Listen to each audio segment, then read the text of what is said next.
Olá, hoje vamos falar um pouco sobre evolução e utilizamos como habilidade estruturante reconhecer as principais teorias sobre a origem e evolução dos seres vivos e suas características.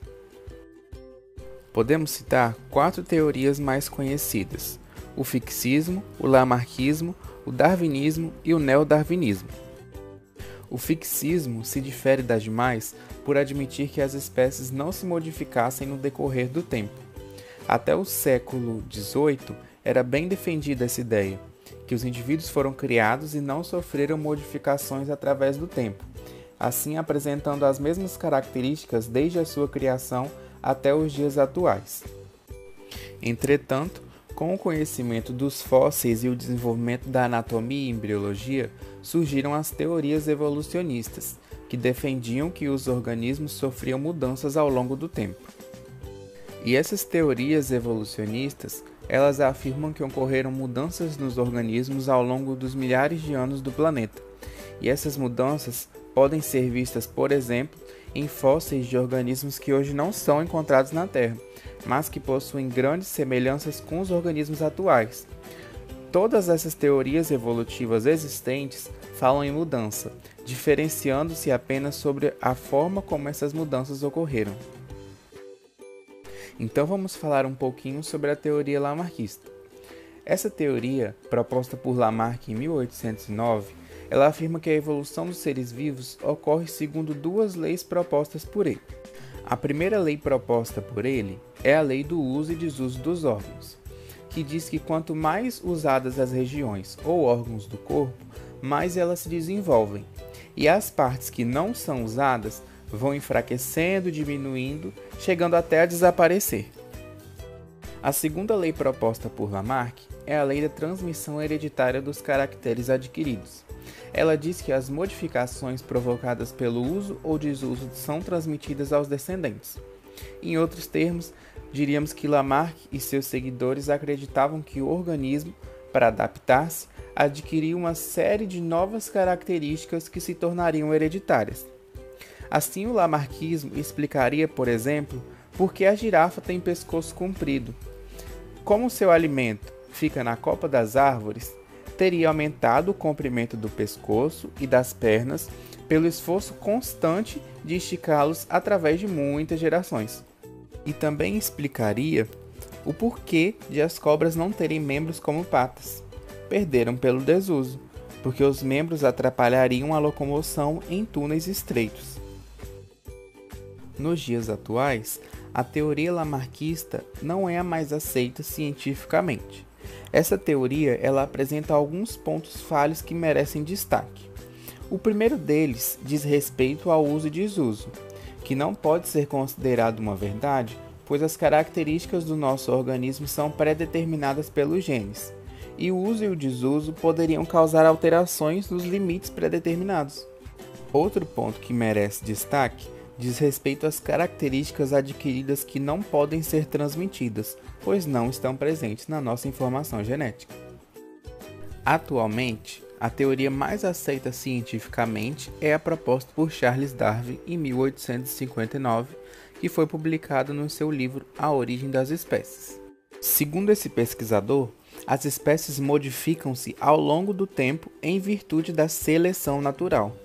Para ele, os organismos vivem em uma luta constante pela sobrevivência, e apenas aqueles mais aptos são capazes de sobreviver, reproduzir-se e passar as características vantajosas para seus descendentes. A seleção natural é determinada pelos limites impostos por condições ambientais. Na população, há indivíduos menos e outros mais adaptados. Estes mais adaptados, com maiores chances de sobrevivência por possuírem essa vantagem, deixam um maior número de descendentes. E a cada nova geração, deixam um número de descendentes melhor adaptados, sendo eliminados gradativamente aqueles menos adaptados. O mecanismo da seleção natural ele ocorre por gerações sucessivas, provocando o aperfeiçoamento das adaptações, promovendo assim a alteração gradativa das espécies. A teoria da evolução por ação da seleção natural compreende os itens relacionados a seguir. Em primeiro lugar, os indivíduos de uma mesma espécie nascem e apresentam características diferentes. Chamamos de variabilidade intraespecífica. Em segundo lugar, as espécies apresentam grande capacidade reprodutora, gerando mais indivíduos do que o ambiente pode suportar. Essa foi uma teoria na qual Darwin se apoiou e ela foi elaborada por um cientista chamado Thomas Malthus. Em terceiro lugar, apesar do grande número de nascimentos, o número de adultos na população tende a permanecer constante ao longo das gerações, indicando que uma certa quantidade é gradativamente eliminada. E esse fator acontece através da competição pela sobrevivência. Em quarto lugar, a escolha de quais devem ou não ser eliminados é função das condições ambientais, sendo, portanto, o ambiente o agente seletor. Essa seleção realizada pela natureza é de tal forma que favorece a sobrevivência de portadores de variações adaptativas, ocorrendo a sobrevivência do mais apto, permitindo assim com que eles gerem maior número de descendentes. Essa é chamada a teoria da seleção natural. E em quinto lugar, com o passar das gerações, acumula-se o efeito da seleção natural sobre a população que mantém ou melhora o grau de adaptação a esse ambiente. Então, temos o processo de adaptação. Levando em consideração a imagem dos pássaros à direita, podemos observar que a seleção natural pode ser verificada também quando analisamos os bicos dos tentilhões, aves observadas por Darwin nas Ilhas Galápagos durante sua famosa viagem a bordo do navio Beagle. Darwin observou que existiam tentilhões diferentes em cada uma dessas ilhas, sendo diferenciados, entre outras características, pelos seus bicos. O cientista concluiu que os tentilhões que ocupam as ilhas provavelmente são derivados de uma mesma espécie original, entretanto são submetidos a diferentes pressões em cada ilha. Como as ilhas apresentam ambientes ecológicos distintos entre si, o meio acaba selecionando os organismos mais adaptados àqueles ambientes, os quais fornecem diferentes recursos de subsistência.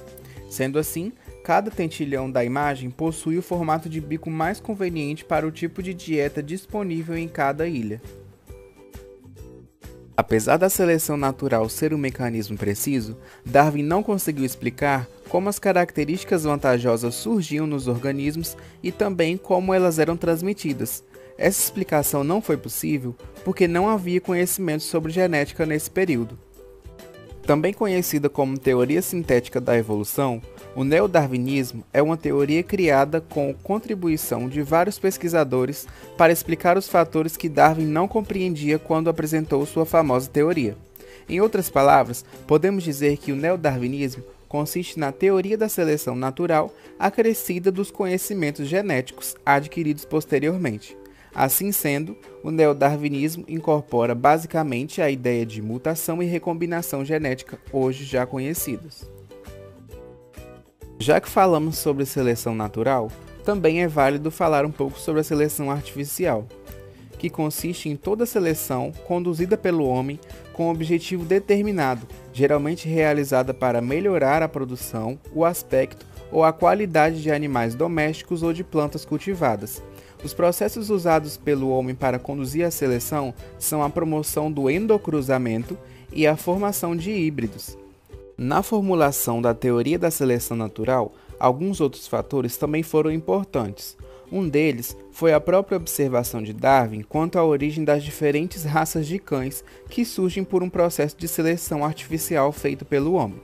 É o homem que seleciona os melhores cães para a reprodução e quais caracteres ele quer que sejam preservados. Através desse processo de seleção artificial, o homem conseguiu reproduzir raças tão diferentes quanto um São Bernardo, que chega a pesar 140 kg, e um Chihuahua, que pesa cerca de meio quilo. Entre um extremo e outro, existe toda uma gama de raças, todas produzidas artificialmente pelo homem. E o mais curioso, todas essas raças surgiram pela seleção artificial a partir de uma única espécie selvagem, que é o lobo cinza. Um outro exemplo são os criadores de galinha, que escolhem as aves campeãs para serem as reprodutoras da nova geração. Por meio dessa seleção artificial, promovem o melhoramento das raças do ponto de vista do interesse humano. O questionamento de Darwin era se as mesmas coisas não poderiam ter acontecido na natureza, mas de forma mais lenta. Levando em consideração todo o conteúdo visto hoje, é interessante mostrar como a evolução pode ser abordada no Enem. Então trouxe essa questão para que possamos discutir. Podemos esperar que, evoluindo de ancestrais que disputavam os mesmos recursos, as espécies tenham desenvolvido características que asseguram menor ou nenhuma competição com membros de outras espécies. Espécies em coexistência, com um potencial aparente para competir, exibirão diferenças em comportamento, fisiologia ou morfologia. Qual fenômeno evolutivo explica a manutenção das diferenças ecológicas e biológicas citadas? Letra A, mutação. Letra B, fluxo gênico. Letra C, seleção natural. Letra D, deriva genética. Letra E, equilíbrio de Hardy-Weinberg. E aí, depois de ter visto a nossa videoaula, você consegue responder essa questão? Sugiro que você dê uma pausa no vídeo agora e tente responder. Logo depois, eu irei falar a resposta.